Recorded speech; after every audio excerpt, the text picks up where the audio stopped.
And we are live. What's up, everybody? Welcome back. Get things started in a moment. Just gonna get things set up and we'll be ready to go.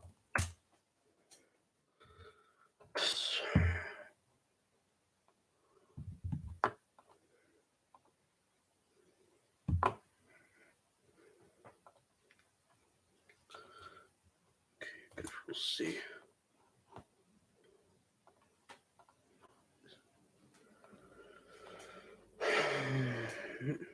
Okay.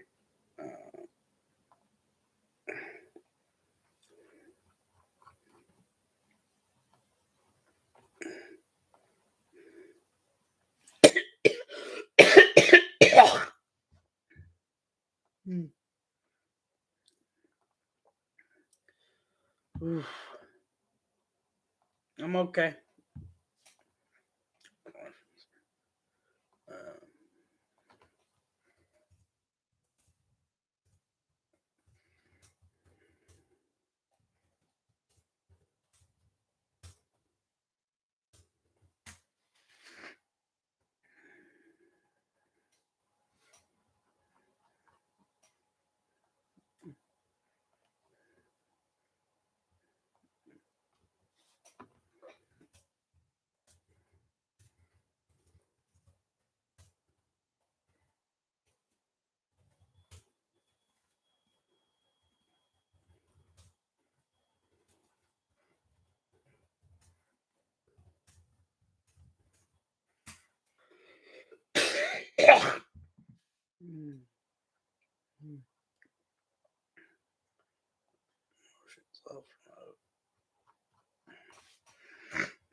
Okay.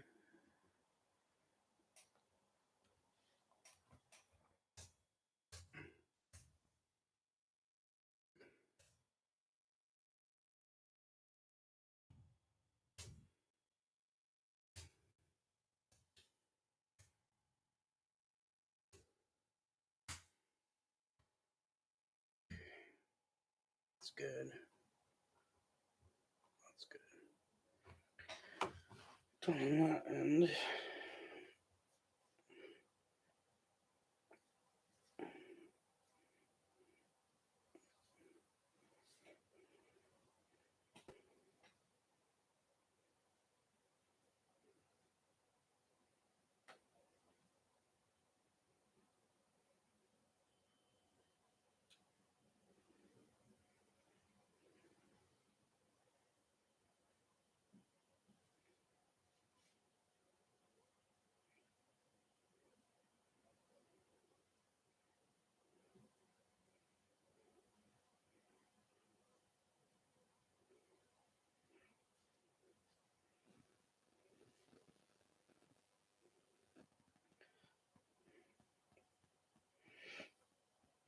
okay.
Hey, Mark, welcome. I'm gonna get into the World Series, one of the first things, but I do have my prediction and games. But I want to hear what's your prediction for the World Series? Thank you. Okay. Just get a few things set up here, and then we'll be good to go.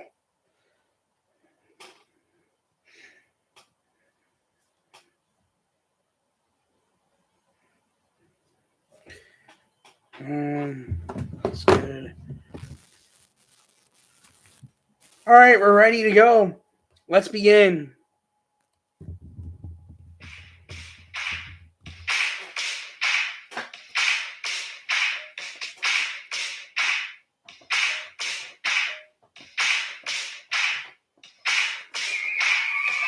What's up, everybody? Welcome back to this week's episode of Benny and Ruth podcast. As we are finally back to live episodes after the holiday break, we've got a league championship series from baseball to recap. We've got World Series prediction. NBA is back. We've got NFL Week 7 recap and 8 predictions, and we've got college football Week 8 with rankings. Let's get right into it. What's up, everybody? Welcome back to episode 51 of the Benny in the Booth podcast. Thank you so much for the support to this point. I very much do appreciate it. I'm happy to be saying we are back to live episodes now after taking a break from it during the holiday break. But we are back. Usual Tuesday schedule, probably around the usual time. But I'm happy to be back with the live episodes. I enjoy doing these more than pre-recorded. Also, I basically decided, because it's so simple to make thumbnails, I thought it's a lot simpler than I thought it originally was. I'm going to start trying to make thumbnails for each episode, and I basically use Adobe. They have I think it's called Adobe Premium or Adobe Express. And one of the features is you can make YouTube thumbnails on there, and that's what I use. So that's the story with that. So let's get into it. League Championship Series. So when we last left off, you had game 1 of the Phillies-Padres, where Phillies won 2-0. And the LCS had not started. The Guardians lost the Yankees.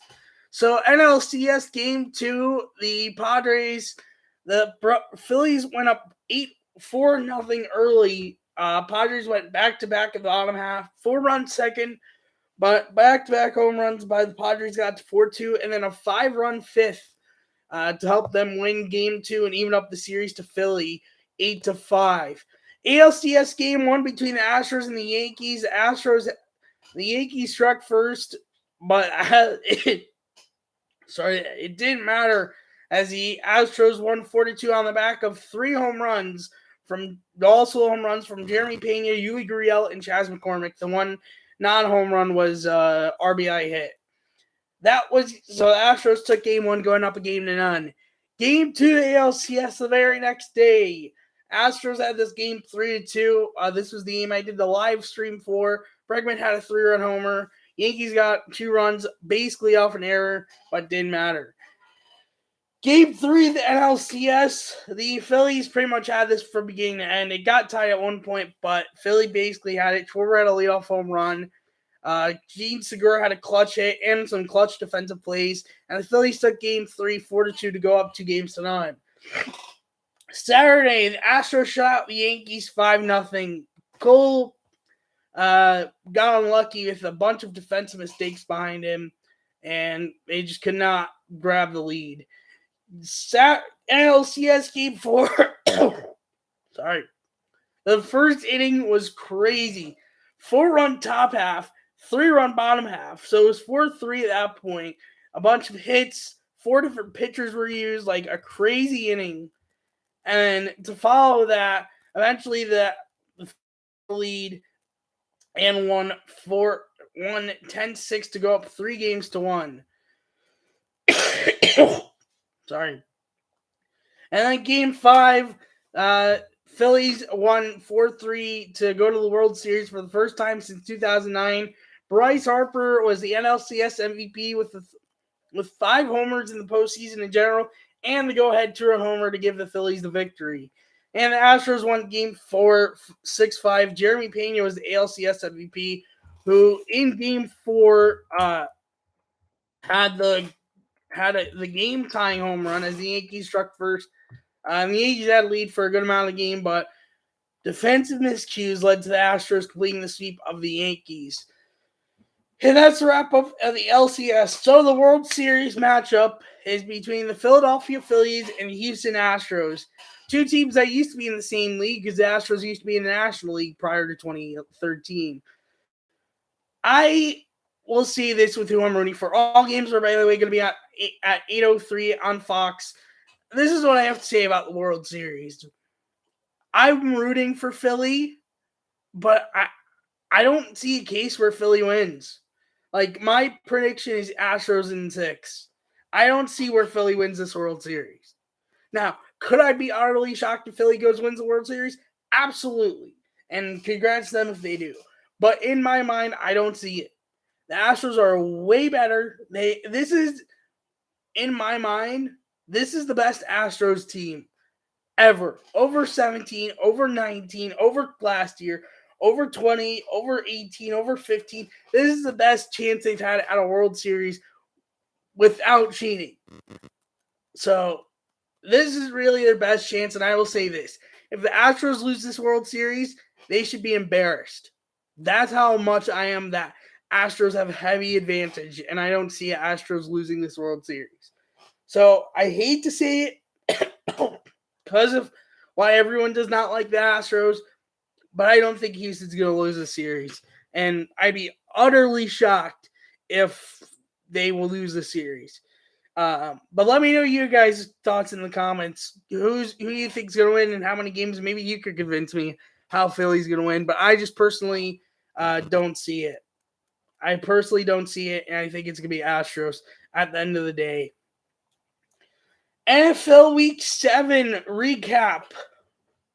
By the way, pitching matchups have not been announced yet because I don't think at the time of recording around like 4 or 5 o'clock Eastern on Tuesday they have announced either team. I don't think either team has even announced the World Series rosters, and also depending on I don't know what direction either team's going with at the time of recording. Plus, Ranger Suarez was brought in out of the bullpen in Game 5 to shut the door for Philly, so that's also going to change things a bit. Let's see. Oh, and also other baseball news: Skip Schumacher, former baseball player, is going to become the manager for the Marlins starting next year. Just announced today, literally. Let's see.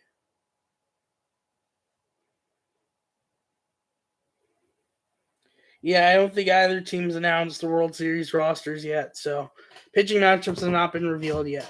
Why is good the relief pitcher of the Yankees throws 100-mile-per-hour wiffle ball pitches? That's interesting take. I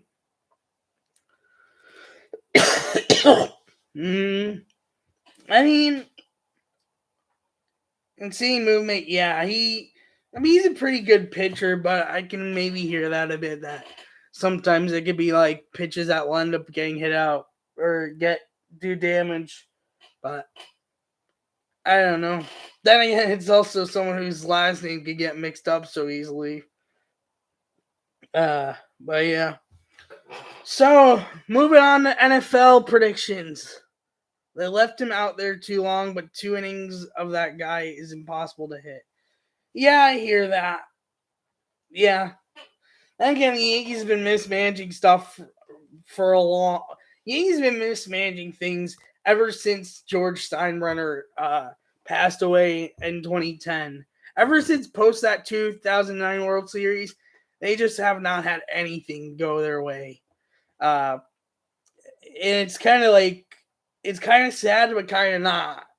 Because a lot of people don't like the Yankees. That's why I say kind of not. But like when you sit back at it at non-Yankees fan perspective, even from a Yankees fan perspective, but it's kind of just like sad to look back that like even you think like okay, the sun's gonna be there, like they'll be fine, and not so much. He's been, and I put this with someone else I was talking to over break while I was doing the shorter versions of that podcast. I said, Hal, who's George Steinbrenner's son, George is the original owner of the Yankees for years, and when he died, his son Hal took over. Hal is not as happy as George was. George was like, oh, I see a player I want. I'm going to get him. I don't care about money. I'm going to get him. Hal's been like, no, I want to be more cautious with my money. So, yeah, that's really the way to explain the Yankees over the more recent years is spend happy, not spend happy. Excuse me.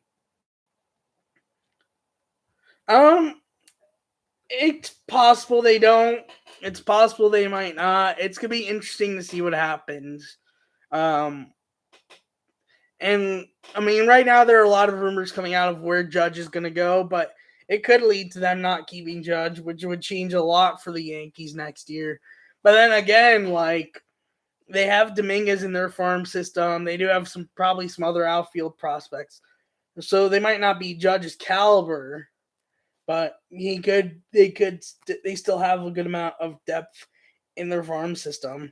Yeah, I I hear why you want that, Mark. But I mean, like he would fit position wise. The White Sox do need that position, but I have a feeling they might not be as much wanting to spend as other teams are being considered to get him, like Dodgers or something like that. But I can hear that though.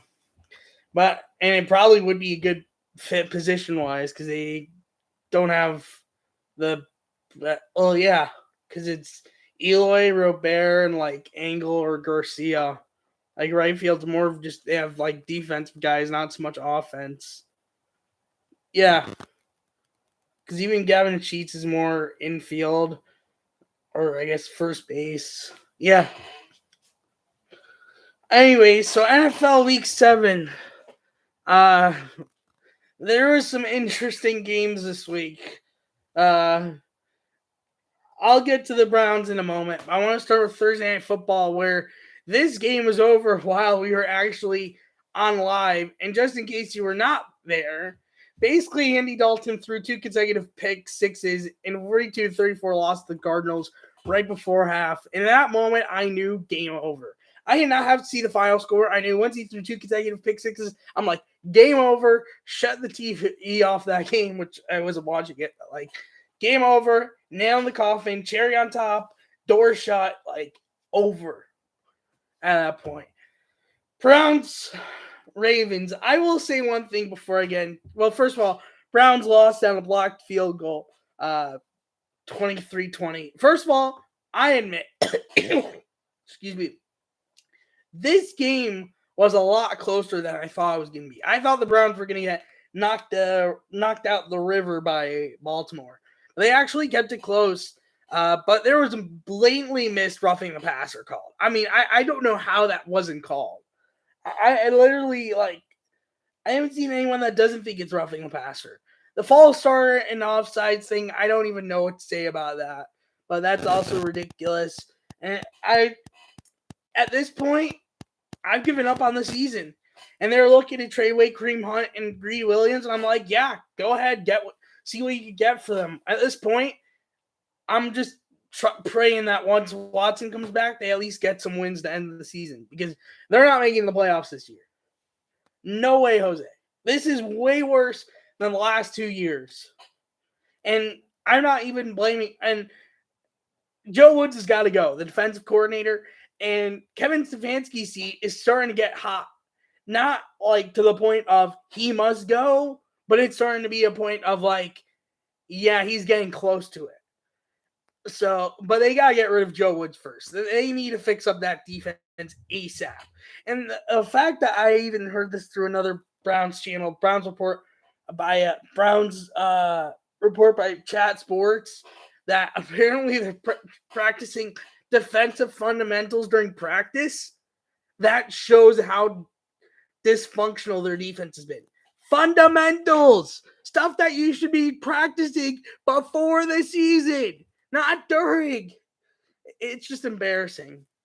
Like I honestly don't even know if I'm gonna go to a game this year. Like, and it's sad because I like going to First Energy Stadium. It's not the best stadium in football, but I enjoy it. And it's just like I don't know.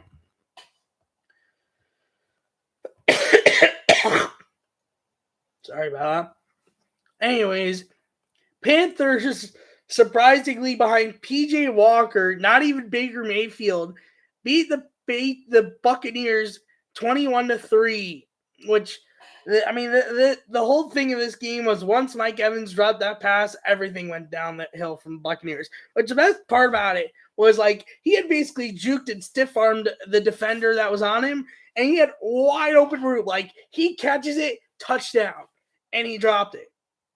The story of the game: Buccaneers won 21-3. Brady won all Super Bowls because of executing fundamentals flawlessly. Not happening this season. Yeah, in some ways true, but I also feel like, and it is true, but I also feel like Belichick is that kind of person that he wants things done flawlessly. But it is true in some ways, but I feel like he's like someone that wants it being flawless, and if it's not flawless, then it's not up to the standards he wants it to be. And then two more other games we're going to go, well, three more technically. Commanders beat the Packers 23-21. Packers fell apart in this game. Simple to put it. They're looking as rough. And I'll admit it, I watch a Packers fan content creator, not for the Packers stuff really, more for he does other stuff. And he's sounding like how I talk about with the Browns. And I'm like, I should do a collab with him. Like, we should literally just sit down and like talk about our miseries. Like, I feel like Browns and Packers are kind of similar situations and how bad it feels this season. Obviously, records are a bit different, but just like I literally feel like I'm watching a Browns person talk about Browns games when I watch his stuff towards Packers stuff. It's Tom Grossi. Look him up on YouTube. He does great other stuff. I know there'll probably be Bears fans like coming to me like, "What? You watch a Packers fan?" I watch him more for his non-Packer stuff. He does like a series with with random like representatives for teams. He does also like power rankings and predictions. Like he's good content creator, Tom Grossi. Go check him out on YouTube. Or his podcast is he has a podcast as well. It's also on like Spotify and stuff. Packcast, the podcast. I don't have it in the description or in the live chat, but very good channel, worth checking out. Even if you don't want to check it out for the Packers stuff, which I can understand. But anyways, Tua Tagovailoa returned this week and went 21 for 35, 261 yards, a touchdown, and 0 picks. Also going 4 carries for 15 yards and a 16 win versus the Steelers. Not a bad performance, honestly. And he looked pretty good and a lot better than previous weeks. And it'll be interesting to see what happens down the line with him. And the Bears whooped the Patriots like 33-14 or something. And like it's quite funny because Mac Jones had his first game back, struggles. They put in Zappy, has 2 good drives, and then struggles. Bears whooped that game. So this week in predictions, I actually had one of my better weeks. I went 10-4 in predictions, and overall I'm 63-43-1. Standings in the NFL, starting off with the AFC, the Bills still in first place in the AFC East at 5-1, followed by the 5-2 Jets, followed by the 4-3 Dolphins, followed by the 3-4 Patriots. AFC North, first place tie between the Ravens and the Bengals, followed by the third place tie between the Browns and the Steelers. AFC South, Titans in first place at 4-2, followed by the 3-1 Colts, followed by the 2-5 Jaguars, followed by the 1-4-1 Texans. AFC West, Chiefs in first place at 5-2, followed by the 4-3 Chargers, followed by the 2-4 Raiders, followed by the 2-5 Broncos. That's the AFC. For the NFC, the Eagles in first place at 6-0. Excuse me. Followed by the 6-1 Giants, followed by the 5-2 Cowboys, followed by the 3-1 Commanders. NFC North, the Vikings in first place at 5-1, followed by the 3-4 Packers, 3-4 Bears, also tied for second place, followed by the 1-5 Lions. You see that one? I saw one of the picks that I saw a pick that might have. Was it like right before some sort of delay happened in the game? Because if so, I did see it. If not, I have not seen it. But I might have seen it. I'm not sure. What point in the game did this interception happen? But either way, I think it was like Oh, it helps with, I guess, that does sound like a good. Okay, fair enough. I'll look it up later, and thanks for letting me know. I'll look it up later. I'll note to look it up later so I do see it. But it sounds like something that was like a cool play. But I'll look it up after the podcast. Thank you for letting me know. Either way, NFC South record: Buccaneers and Falcons tied for first place, 3-4, followed by tied for third place between the Panthers and the Saints. And then the NFC West: Seahawks up top at 4-3, followed by the 3-3 Rams, followed by the 3-4 Niners and Cardinals. Has the standings now for Week 8 predictions. Thursday night football: Ravens at Buccaneers. This is probably going to be one of the better Thursday night football games, even with how Tampa is struggling. Though, because Tampa is struggling, I am going to take Baltimore to win this game. Denver, Jacksonville, I have Jacksonville. Panthers at Falcons, I have Falcons. Bears at Cowboys, I have Cowboys. Dolphins at Lions, I have Dolphins. Cardinals at Vikings, I have the Vikings. Raiders at Saints, I have the Raiders. Patriots at Jets. I was actually thinking of, I do have the Patriots, even though it's going to be interesting to see their QB situation. Eagles hosting the Steelers, I have the Eagles. Titans at Texans, I have Titans. Commanders at Colts, I have the Colts.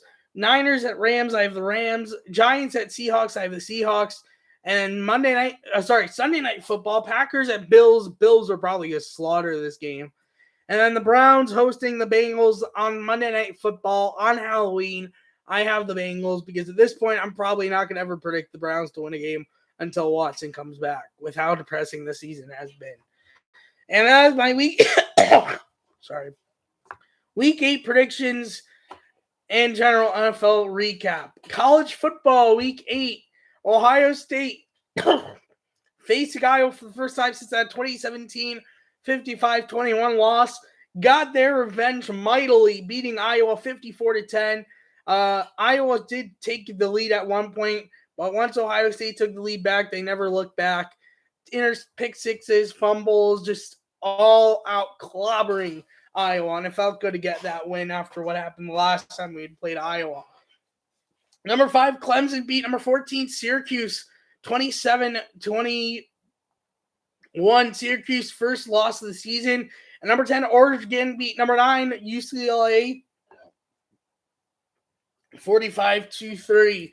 That's the headline from this week of college football. I think in a week or two, we're going to start getting college football playoff rankings, which those will be the rankings I cover, not in the AP. But until then, I'm still going to cover AP because those are the most reliable until college football rankings come out. But the AP rankings for this week, 1 through 5 stay the same from last week. Georgia, Ohio State, Tennessee, Michigan, Clemson, and 6, Bama. Number 7 is TCU, who was ranked 8th last week. Number 8 is Oregon, who was ranked 10th. Oklahoma State going up from 11-9.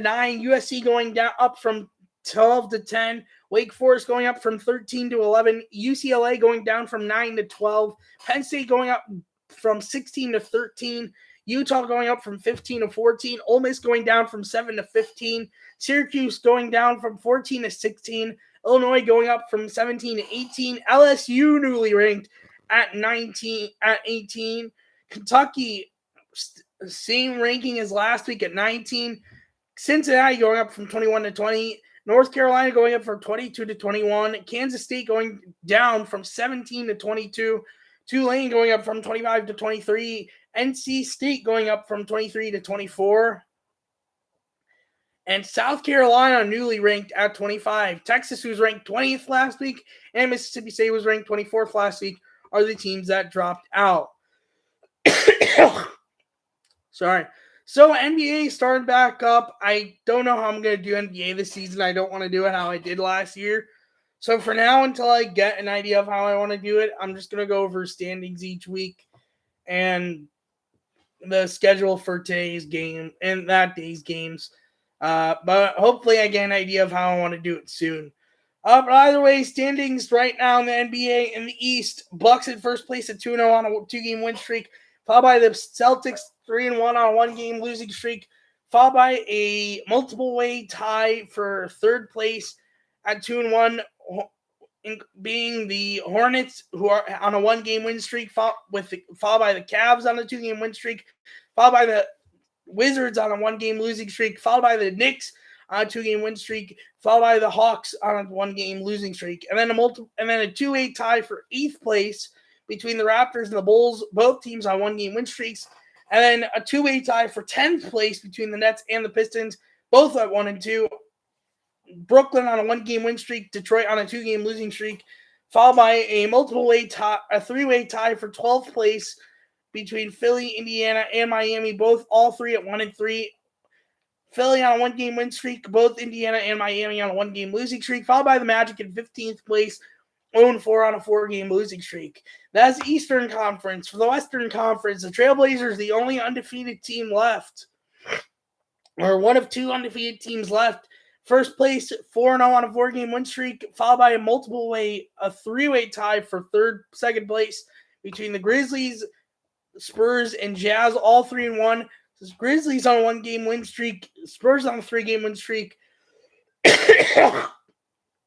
Sorry. And Jazz on a 1-game losing streak, followed by a 4-way tie for 5th place at 2-1 between the Suns, Warriors, Clippers, and Pelicans. Suns on a 1-game, Suns and Warriors both on 1-game win streaks. Clippers and Pelicans both on 1-game losing streak. Followed by Mavericks in 9th place, 1-1 on a 1-game win streak. Followed by a 2-way tie for 10th place between the Nuggets and the Timberwolves, both at 2-2, both on 1-game losing streaks. Followed by in 12th place, the Rockets, 1-3 on a 1-game win streak. Followed by a 3-way tie for 13th place between the Kings, Lakers, and Thunder, all 0-3, all on 3-game losing streaks. Tonight's schedule, which is not a big one in the NBA, Pistons at Wizards at 7, Mavericks at Pelicans at 7:30, Clippers at Thunder at 8, Warriors at Suns at 10. That is the NBA schedule for tonight, and that is this week's episode of the podcast. Let's wrap things up.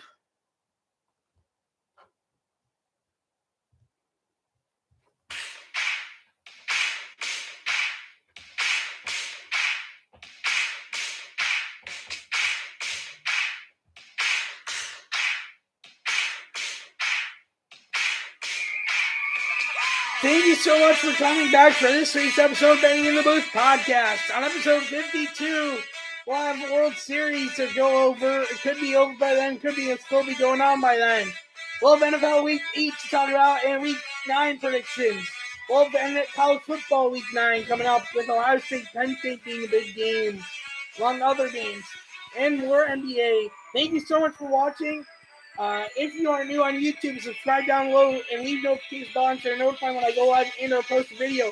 If you are new on audio, follow the podcast, leave a review, and notification bells to notify when I post on there. Thank you so much for watching, and I will see you next week for episode 52. Bye!